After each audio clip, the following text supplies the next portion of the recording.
Have you ever wondered if Bitcoin mining is truly fair, or if there's a secret club of elites pulling the strings behind the scenes? I get it.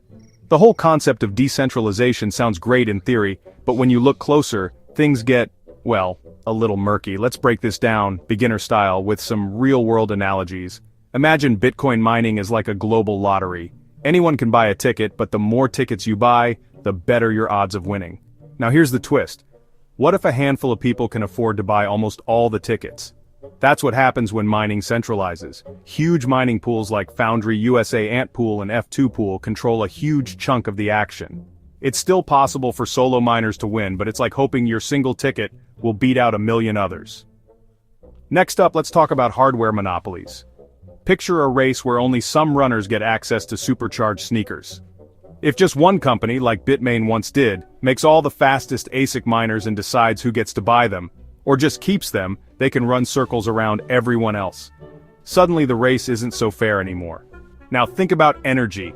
Mining Bitcoin takes a ton of electricity. If you can tap into insanely cheap power, like hydroelectric in Sichuan or volcano energy in El Salvador, it's like getting gas for a tenth of the price everyone else pays. That means you can keep mining even when others have to quit. Not everyone gets that golden ticket. And then there's the infamous 51% attack. Imagine if one group could buy more than half the tickets in our lottery. They could bend the rules, maybe even rewrite parts of the game.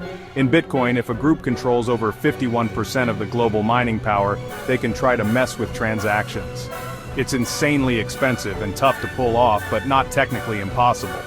Finally, some players might not even show their hands. Private mining pools or hidden hashrates mean the game looks more fair than it actually is. It's like playing poker when some of your opponents are invisible. So, can Bitcoin mining be manipulated by the elite? Kind of, but it's not as simple as flipping a switch. The system is designed to be open, but big players can tilt the scales if they have enough money, hardware, or access to cheap power. It's not a conspiracy, it's just how incentives work. But, here's the silver lining. The more people get involved and the more transparent the system becomes, the harder it is for anyone to take complete control.